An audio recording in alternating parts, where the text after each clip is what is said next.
Good morning, everyone. I am Jordan Newton, a research associate with the Citizens Research Council of Michigan. I'd like to welcome you to today's webinar to give a progress report on Detroit Public Schools Community District finances. Last year at this time, the finishing touches were being put on a package of bills to provide financial relief to Detroit Public Schools. With the assistance of a paper to the Citizens Research Council published in January of last year, it became evident that DPS's finances were not sustainable going forward, and that relief would have to come from the state and not in bankruptcy courts. So now, we are a year into the operations of the new school district, operating without the burden of the operating debt. A new paper published by the Council 2 weeks ago summarizes the expected financial condition of the district at the end of the fiscal year that concludes at the end of June. It also identifies a number of issues that could create problems down the road. The Citizens Research Council of Michigan is a statewide nonpartisan public affairs research group. This is the Research Council's 100th year of operation, a longevity we attribute to our promotion of sound public policy for state and local governments through accurate, independent, and objective research. We are a private, not-for-profit entity, and we rely on the charitable contributions of foundations, businesses, and corporations. I'd like to encourage all of you to join our circle of supporters and help us to continue to provide high-quality, independent information on important policy topics in Michigan. You can learn more about the Research Council at www.crcmich.org. At the right of our website, you'll find an opportunity to sign up for all our email distributions and to be notified about newly released papers. Our presenter today is Craig Thiel, a senior research associate for the Citizens Research Council of Michigan. Craig has been with the Research Council for about a dozen years in total as a fellow, director of state affairs, and as our lead researcher on educational issues. He has been on the state school aid fund. Please note we are recording this webinar and will post it up on our webpage where it will be available for future viewing. The presentation slides are currently available on our website. Additionally, we have everyone but the presenters on mute, so we will not be able to hear you if you speak. To ask a question, please type the question into the questions pane that should be appearing on your screen. You can type these questions in at any time. If you have any technical problems during the webinar, please let us know by calling 734-542-8001. After the webinar, you will receive an email soliciting your feedback, and we would very much appreciate any feedback that you do have. With that, I'll turn things over to Craig. Good morning, everybody. Thank you for attending the webinar. I've got approximately 24 slides that I'm going to go through, and then, as Jordan mentioned, leave some time for questions. Just to kind of give you a sense of where we're going to go in the next 30 minutes or so, I've got an outline here. It's going to start out sharing with you a little bit of the history behind DPS's financial challenges, the resultant state intervention last year, what was involved with the state legislation dealing with finance, governance, and management reforms, and key in on how the legacy debts of the district have been taken care of and setting the stage for the fresh start for the new school district, Detroit Public Schools Community District. And then I'm going to turn and review the current financial health of the new school district. As Jordan mentioned, they're nearing the end of their fiscal year. We've got a pretty good sense of how things look, both in terms of what enrollment looks like, the budget situation, as well as the cash that the district's got to pay current bills. And then finally turn to some of the challenges that we see, at least in terms of financial challenges that might stand in the way of disrupting the current situation and the health of the district. So again, just to recap real quickly, most of the people who are listening here today are aware of the DPS challenges. CRC has been a watcher of Detroit Public Schools for decades. And then in this most recent time of of challenge. We've issued a number of papers specific to DPS, both in terms of the debts that the district has racked up, some of the challenges with enrollment, looking at some of the state policy changes that have affected the district enrollment in terms of school choice policy, and then most recently our paper that came out a couple weeks ago, kind of taking the pulse of the district. So just high-level overview, the district has been operating in a crisis mode for a number of years, 5 consecutive emergency managers, each unable to solve the financial problem facing the district. In fact, I have made the comment that the tools that each manager used were very similar to the previous manager, and a lot of those relied on just short-term budget fixes with little concern for the long-term financial health of the district. Kind of concurrently with the financial problems, developing the academic performance of the district has been near the bottom, both in Michigan and nationally. Getting into the specifics of the finances, between 2012 and 2015, the general fund deficit ballooned from $83 million to $216 million.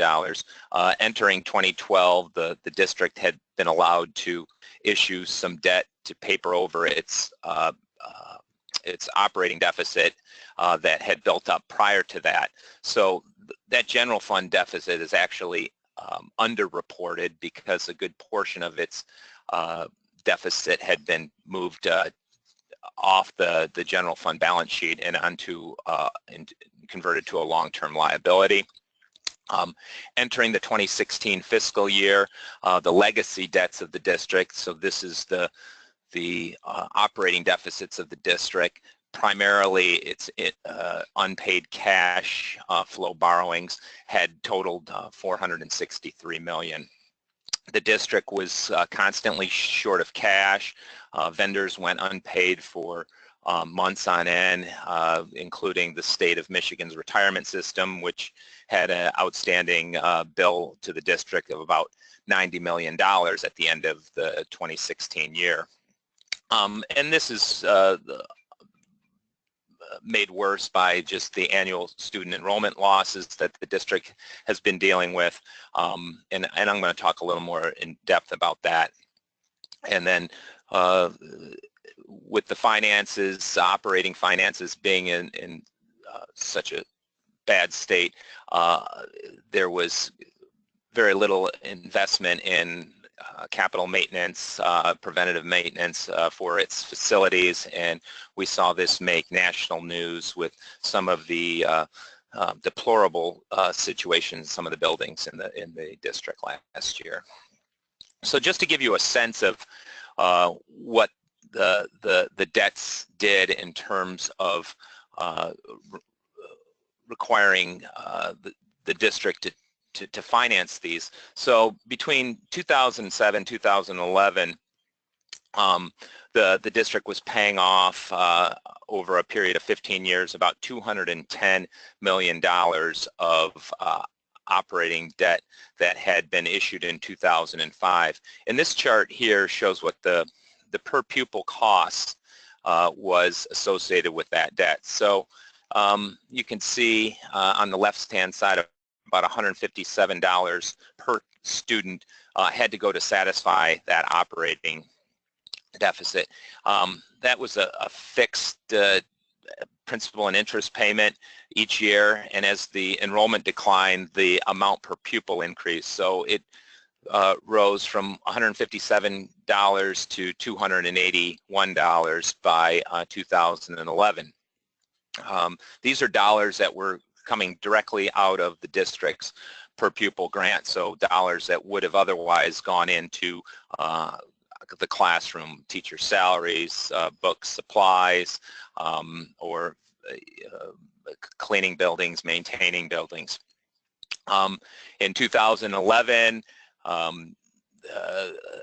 under emergency management, with the ballooning general fund deficit, the state allowed the district to again convert some short-term debt into long-term liability, and the debt service on this increased to a total of $53 million, and we can see the increase in the per pupil allocation to satisfy this debt up to about $1,100 in 2015. Going into 2016, the district again was unable to pay its cash flow borrowing from the previous year, and the state had stepped in, allowing them to refinance that debt, and with the requirement that it get paid later in 2016, not extending it out 10 or 15 years as the previous borrowing had allowed, and that really would have put a serious crimp in the district's finances in 2016 if this had come to pass. About $3,000 out of the foundation allowance would have been required to go to finance these borrowings that had occurred. This is kind of what precipitated the financial bailout later in the year. This chart again attempts to kind of show what the debt did to the district's per pupil foundation compared to what maybe the average district in the state looked like. So on the far left-hand side, this would have been information for the 2016 fiscal year compared to, for the 2015 fiscal year. The state average foundation was about $7,200. The average district was responsible about $1,100 to pay for employee legacy costs. These would have been associated with the pension and retiree health benefits, leaving about $6,100 for current operations. If we look into the middle bar of this graph, DPS was saddled with those employee legacy costs, albeit a slightly higher amount, largely because of the declining enrollment that the district had been dealing with. So about $1,400 per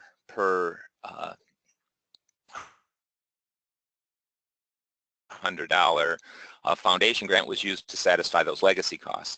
The district had to pay about $1,100 for the financing of those legacy debts, those operating debts that had been converted from short-term deficits to long-term deficit and paid over a number of years, and so that contributed to $1,100 coming out of the foundation grant, leaving just about $4,800 compared to the statewide number of $6,100 for classroom expenses.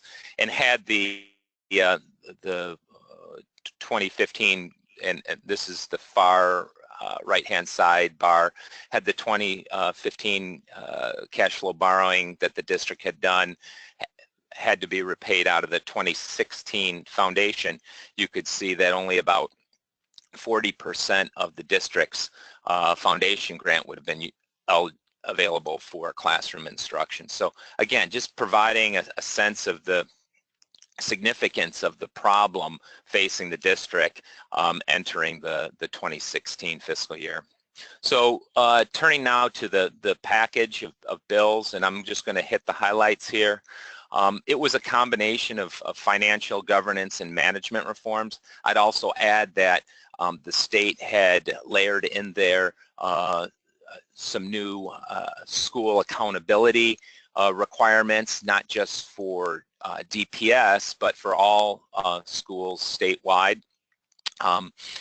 So the package, after legislative deliberation throughout the early part of 2016, was finally enacted in June of 2016, just a few weeks before the beginning of the district's new fiscal year.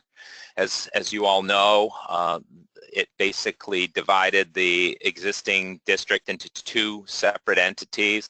A new district, which is the Detroit Public Schools Community District, which would have the responsibility for educating students, taking over those responsibilities from the Detroit Public Schools District, and then the old district, DPS, serving to just repay the legacy debts of the district, as well as the capital debts of the district. So any type of debts that the voters had approved, bonds that the voters had approved, and the millages associated with those were to be repaid from the old district. In terms of governance, major change here, as I pointed out, the district had been under a series of emergency managers. It created a new locally elected school board. Because of the timing of the legislation, these board members weren't able to take their positions until January. And in the interim between the July 1 start in January, a transition manager position, which was created in the legislation, helped shepherd the district during that time. Also entrusted the new board to appoint a new superintendent. That did occur recently in May, and now we have a locally elected school board with their selected superintendent operating the district. In terms of management reforms, the new district remains under state review through the Detroit Financial Review Commission. This is the same commission that was set up to keep tabs on the city of Detroit as it exits bankruptcy.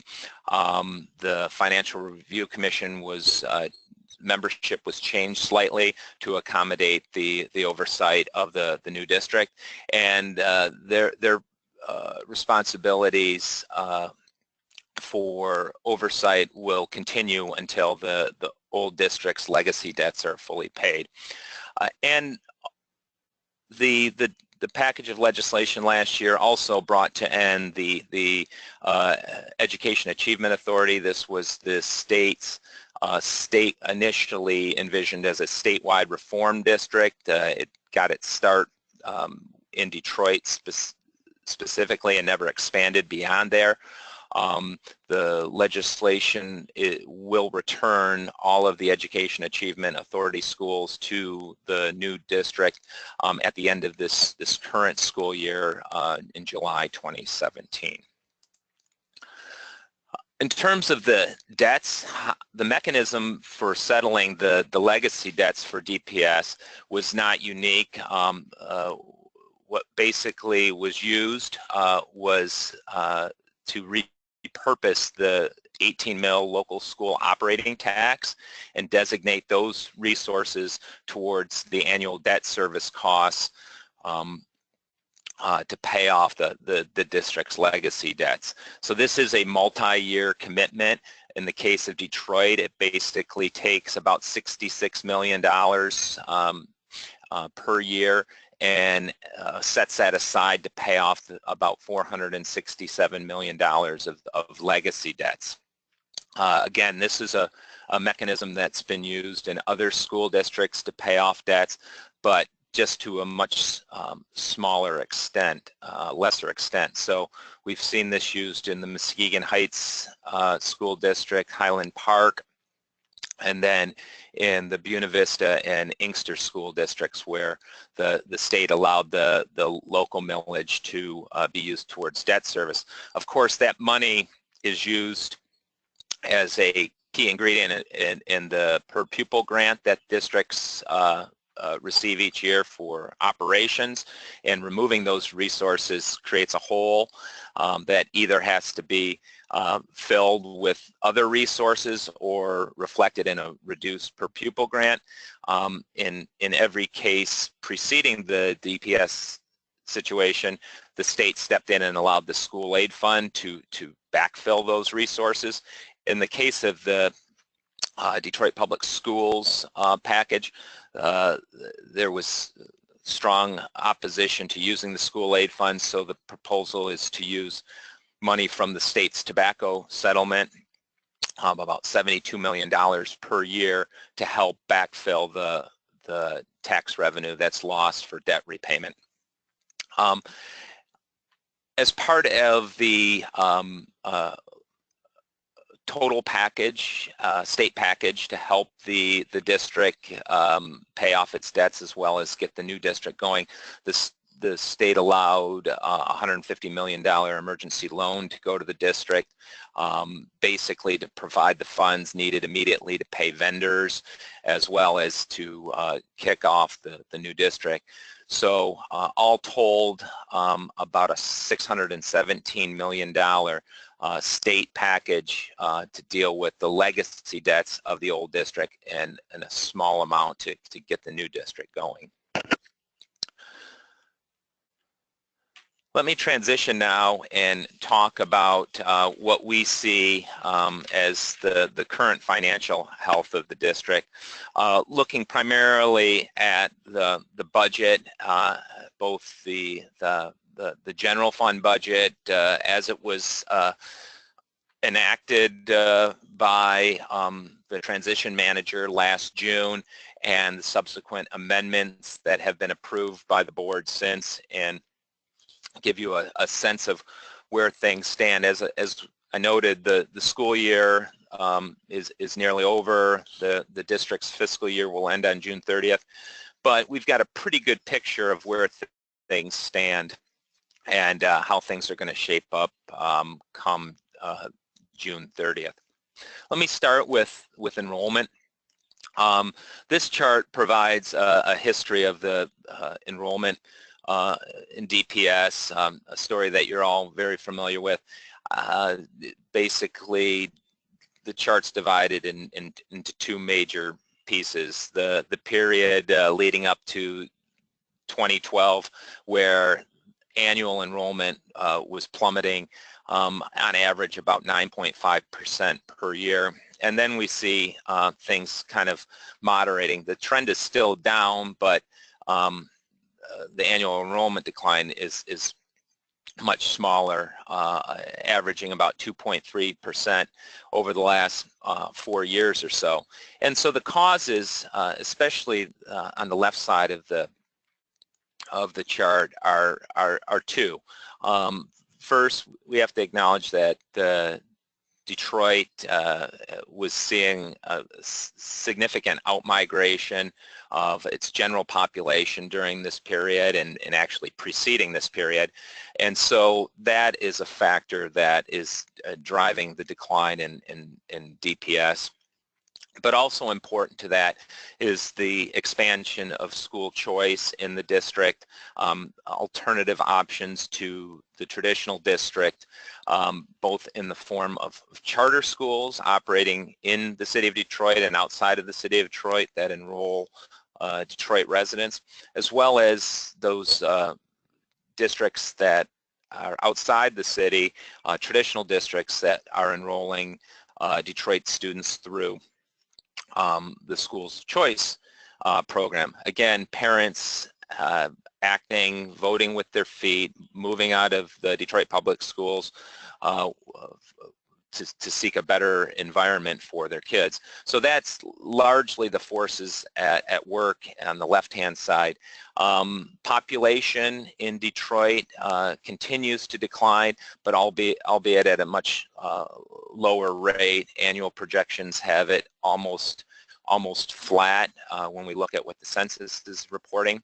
And in terms of the effects of school choice, it's still an active school choice market, but much fewer openings of new charter schools, and the outflow of students, Detroit students, to alternatives to DPS has slowed down considerably compared to the prior period. When we look at what enrollment looked like this year, enrollment was down in the district about 2.5%, about 1,200 students compared to 2015-2016. The entire Detroit market, however, was down about 1.5%. So we can see that some of the Detroit's enrollment decline is attributable to the shrinking population in the district. So if we turn over and look at what this means for the budget, the budget, and I'm going to just hit the highlights of the general fund budget, which totals about $650 million from all sources. It's a balanced budget, the first in a number of years. The original budget called for a surplus of $17 million. Since the original budget was put in place last June, there's been a series of amendments. Most of those amendments have affected the revenue side of the picture. The spending has remained at about $650 million, as I've mentioned. The end result is that the projected surplus for the districts has been ratcheted up from $17 to $64 million.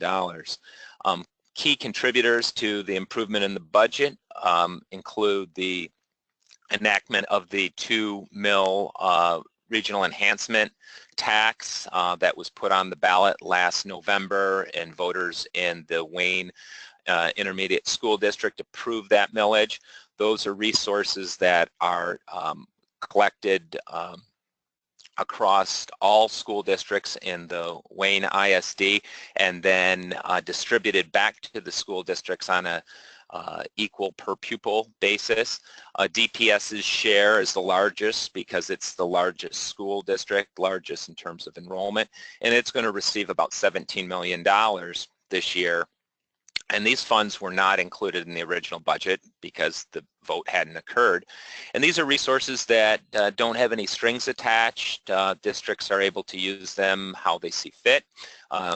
This isn't related to special education or voc ed. These are discretionary resources. So these are resources that the district can program, and as such hasn't, to my knowledge, programmed these for the current year. And so those are resources that are increasing the revenue picture for the district.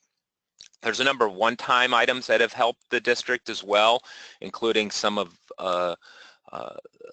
items related to closing the books on the old DPS. The district will receive about $16 million of the cash surplus from DPS. Again, these resources weren't anticipated in the original budget, but are available now as a result of the final bookkeeping for DPS for last year. And then some of the funds that are available through the state emergency loan, about $25 million. Some of those resources were spent in this current year, but a good portion of them are carrying forward to next year. So those are resources that are helping the budget as well. When we look into the budget, we also see that the expenditures are under what they would be if a number of vacancies had been filled. We see about, in terms of the general fund, about 200 position vacancies. A good portion of these, about 134, related to classroom teaching that are currently unfilled. And if positions are filled, teaching positions are filled, they're being filled by kind of permanent substitutes. Our estimate is that if these positions were filled, it would increase the district spending by about $20 million. So all told, the district has a surplus, but the surplus is largely a function of items that weren't known when the original budget was put together, or a number of one-time items. And this is significant if we look at the history of the district's general fund budget. This chart shows two things. The bars represent the general fund year-end balance, and you see on the far right side we're showing the projected $64 million balance for 2016-17. It's the first surplus in 10 years, and it represents a surplus of about 10% of its operating expenditures, and that's that data is represented in the blue line here. The last time the district had a surplus of any amount was in 2007, and it just barely registered a surplus, we'd have to go back to 2003 to see the last time that the district had approached a surplus of about 10% of operating expenditures. It should be noted that 10% is a healthy reserve, but it is below what school finance officials deem the ideal, which is between 15 and 20%. So what's the significance of these improved finances? I think we should point out that it was a goal of the reform package to give the district a fresh start and kind of put it on a stable financial footing. And that's been achieved if we see when we see a $64 million surplus. We see this as a result of both the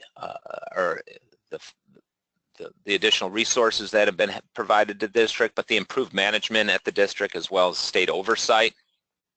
And while the one-time items help with the surplus, on a long-term basis, they can't be counted on. So the district will have some work to do in terms of making sure that the operating budget is balanced. When we looked at the budget and removed the one-time items that account for about 3/4 of the surplus, about $44 million of that $64 million, the operating surplus goes from about 10% of expenditures down to 3%, and that leaves about $20 million of operating surplus. And as I noted, if you take the vacancies and fill those, that will quickly eat into that $20 million surplus and basically put the district at a break-even point. It's also significant because it takes the district out of crisis mode. It's not racking up bills that it can't pay. It's not foregoing maintenance on buildings. It's got improved management. So this cycle of one crisis to the next crisis in terms of the finances has been dealt with. And ultimately, it means more resources are going to the classroom. As I pointed out, the district was spending about $1,100 per student just to satisfy legacy debts. Those resources are now redirected back into the classroom. And with the improvement in the cash flow, vendors are being paid on time, and the district anticipates that it won't need to borrow for cash flow purposes next year, which means that they won't have to incur the costs of interest costs for such borrowing. So improved finances in the near term definitely have benefits for the district. But as we transition over and look at kind of the long-term picture and what this means for the district going forward, we do see some challenges. It goes without saying that the academic challenges that have been plaguing the district are still there and will have to be dealt with head-on by the new school board and the new superintendent. I'm going to highlight some of the major financial challenges that kind of are there lurking. And the first one I want to talk about has been dealt with to some degree here with the announcement last month with the state superintendent and the partnership agreements that are being written and agreed to by school districts in the state. If you recall, one of the provisions in the state legislation dealing with DPS last year was a new accountability regime that would require the state school reform office to examine potential closures of schools of those that are appearing for 3 years in a row on the state's lowest performing list. The State School Reform Office began that work as soon as the legislation was passed, and in January reported that about 35 schools across 10 districts in the state would be subject to potential closure at the end of this current year, so at the end of the 2016-17 school year, June 30th. A good portion of these, the majority of these, were in Detroit, including DPS CD schools and EAA schools, about 24. This would have represented a significant blow to the district. About 1/4 of its total enrollment are attending these schools.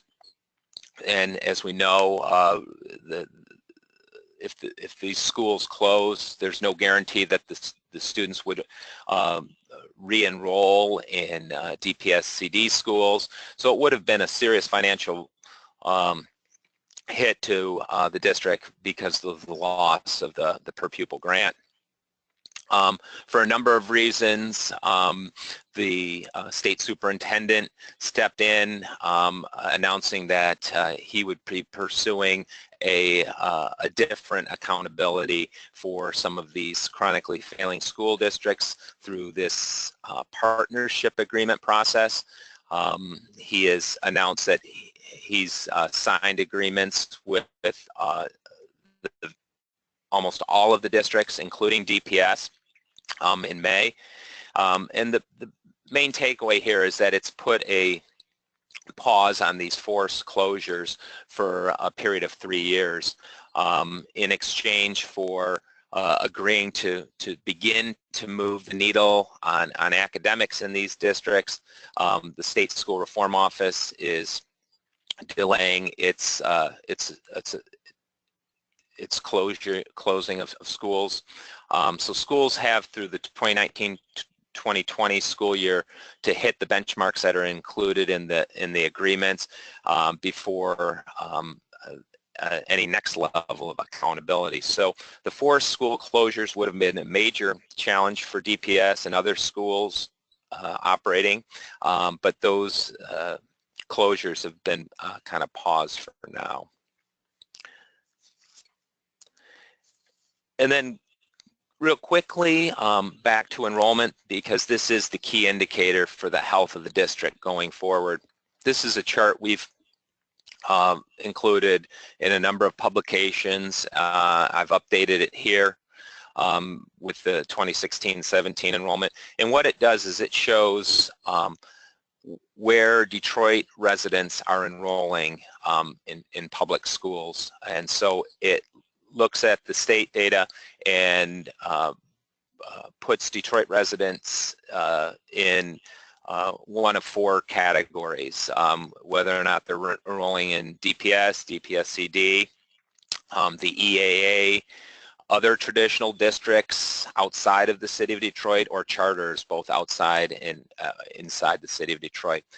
And 2 things are going on here. One, we can see the shrinking market, the shrinking public school market, if you will, in Detroit.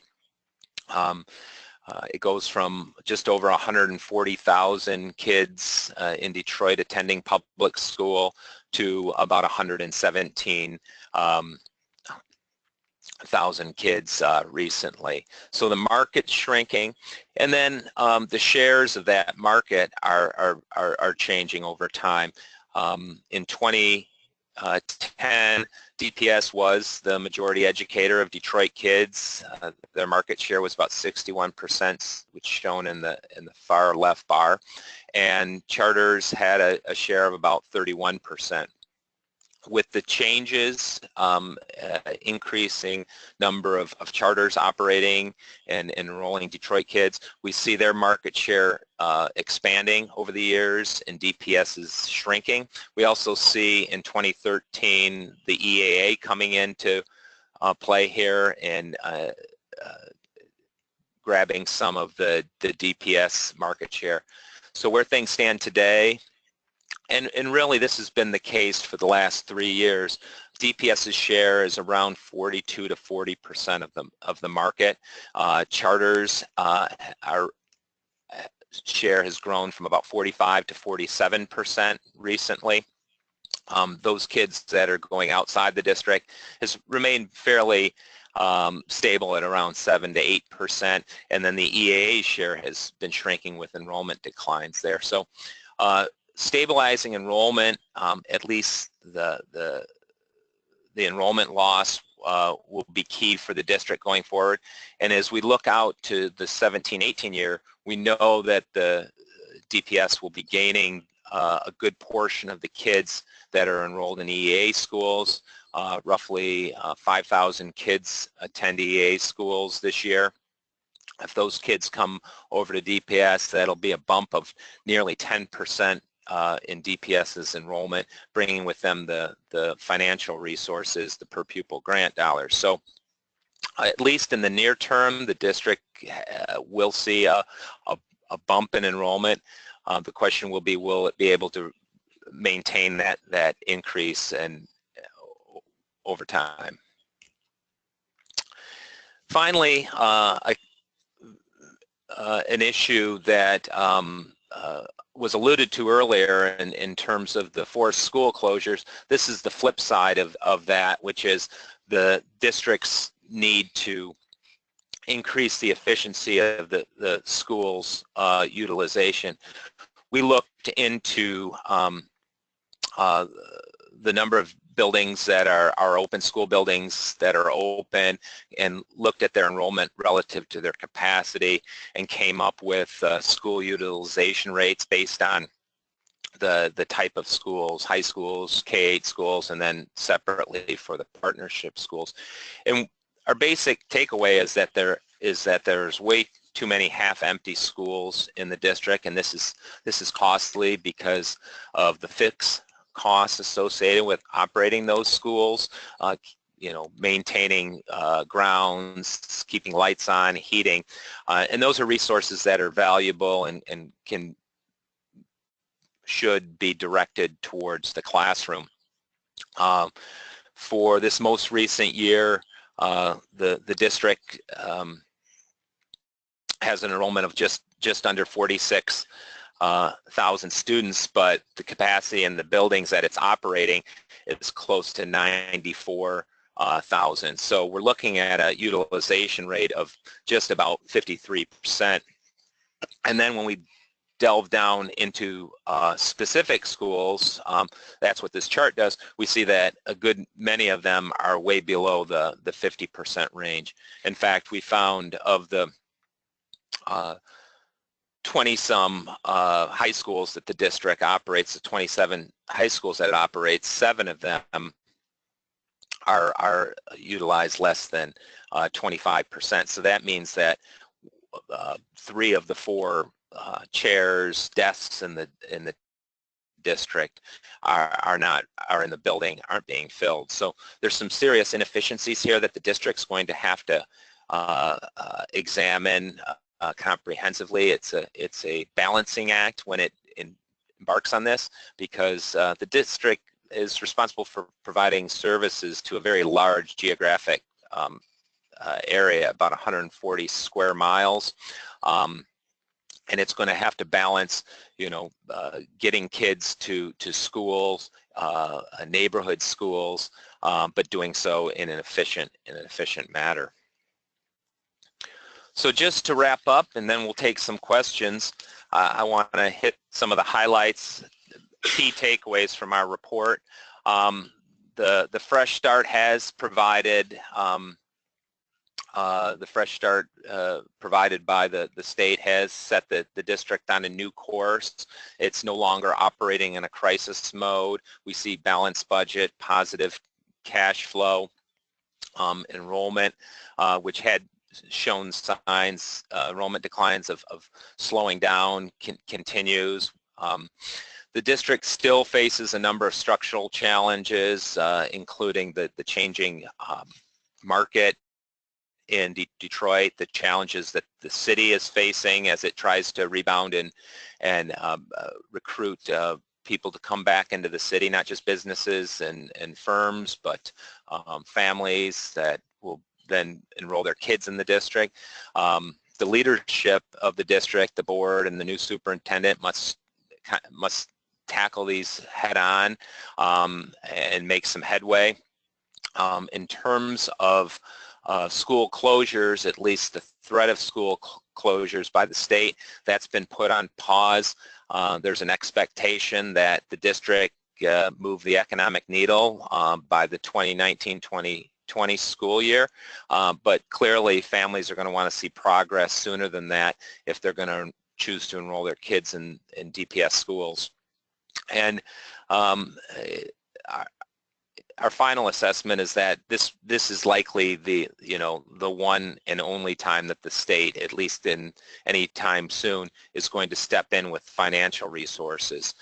It did this in 2009 when it put in place the emergency manager, and it's done this here, but to the tune of about $617 million. So we're not likely to see financial intervention by the state anytime soon. That doesn't mean that state intervention for academics may not occur, but in terms of additional resources, I think this is what DPS has from the state. So I'm ready to take some questions if there are any, Jordan. All right. Just as a note for everyone in the audience, there's still time to type in a question. We have a couple in already. The first is, you said that the DPS CD has to address capacity issues, but you also said that letting the state dictate which schools should be closed is not a good idea. Can you explain the seeming inconsistency?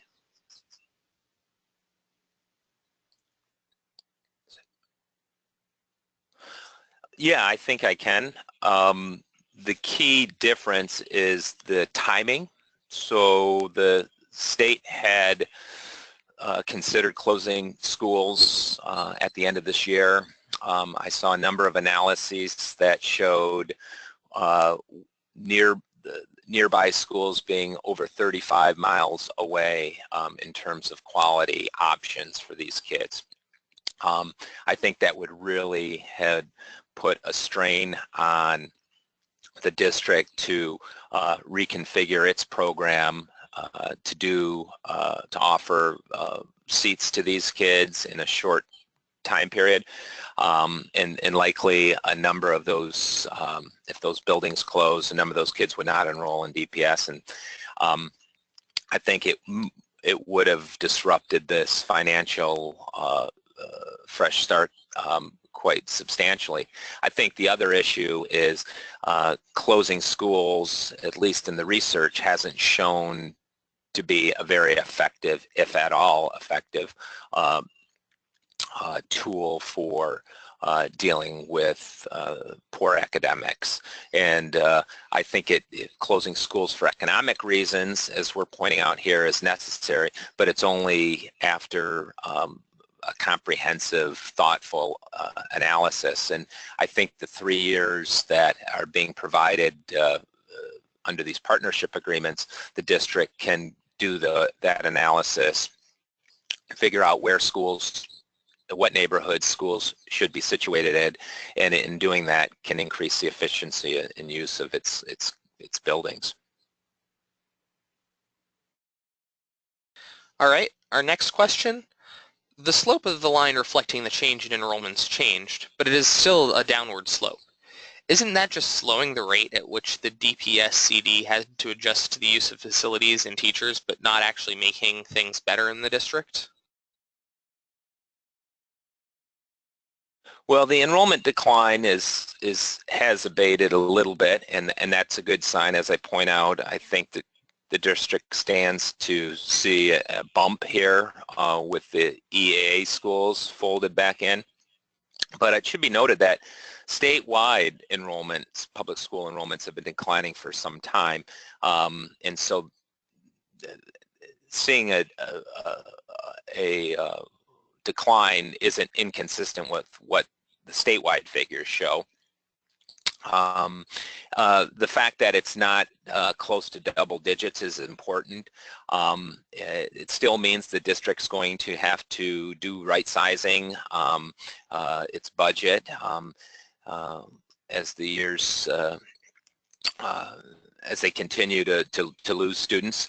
But I think the main takeaway is that this size nature of the problem is a little more manageable, and it takes them out of that crisis mode where they were seeing 7, 9, 10% enrollment declines each year and unable to right size the budget. And I may have unfairly characterized some of the work of the emergency managers. They were dealing with those 7, 9, 10% enrollment declines, and it's hard to envision any financial manager being able to manage a school district that was in that type of environment where it was losing, a budget resources of 7 to 10% per year and having to keep things intact. All right. Another question that's just come in. Do you think it would be fair to summarize the situation as the DPS CD is out of the fire but not quite out of the woods yet? If not, how would you characterize it? That's a fair characterization. The legislature stepped in, provided again this fresh start. It listened to the local community asking for their schools to be returned to local control. That's been implemented now with the superintendent putting in place. The state trade-off for that was to have strong financial oversight. That's in place. So I think structurally the pieces are there for the district to operate and to capitalize on this fresh start, but there's a lot of work to do. And we talked a little bit about the challenges with capital facilities. I think there's a serious concern with overcrowding and a potential teacher shortage there, and what that then does for parents looking at this school district as a place to send their kids. And if kids are in classrooms of 35 to 40, that may be a signal that that's not where they want to send their kids. So the district's going to have to look at issues of teacher shortage, as well as the use of its buildings. I also think another issue that we haven't talked about here is, and we talk about it in a previous paper, we looked at the special education finances. The district has got a disproportionate share of special ed students, largely because of those kids, children with IEPs. Those families are not enrolling in some of the alternative providers, whether they're charters or school of choice schools, leaving DPS with the responsibility for educating these students. And those students generally cost more to educate, and the resources to do so aren't completely and fully funded by the state and the federal government. And DPS on average is contributing close to $50 million out of its general fund for the special ed students. And that's an issue that DPS may not be able to change on its own, but definitely could lead the charge in terms of maybe some state policy changes to look at the funding of special ed and looking at the resource requirements there. So yeah, I think it's fair to say out of the fire, but not out of the woods yet. All right, and it appears we have one last question. How do these issues, like the need to improve academics, the overcapacity problems, etc., play out in other urban school districts in Michigan? Not too dissimilar, I would say. you know, a number of districts are in some, urban districts are in some form of emergency management, remain there. Flint, Pontiac are there. Similar challenges in terms of declining enrollment, on not being able to right-size their budget or their building use appropriately, so there's some inefficiencies there. These are districts that are also challenged with the academics. So I think the difference being scale. DPS is the state's largest school district. These other urban districts aren't, you know, the size of DPS, so the size of the problem isn't as big, but I think the nature of the problem is very similar. I would point out there are urban districts that, you know, are doing okay in some regard, in some sense. I look at Kalamazoo, and they are increasing their enrollment. They've stemmed that problem, but they're still dealing with aging school buildings. They are dealing with challenges in academics, and you know what we see as a common thread is just the concentration of poverty, the challenges that certain students bring with them when they enter school, and you know the expectation that these students receive the services that are required, and maybe not having access to all of the resources that they need. So I know there are attempts to look at school funding model in the state of Michigan, and my advice would be to look at the interaction of poverty and concentration of poverty and its effect on student achievement, and how we are dealing with that, at least through the finance system in the state of Michigan. All right, thank you, Craig. That concludes today's presentation. If you had any questions about today's material that we did not get to, or if you had come up with one after the fact, please send us the question via email. Finally, just a reminder that you will receive an email soliciting feedback on today's webinar. We will look forward to hearing your comments. Thank you, and have a good day.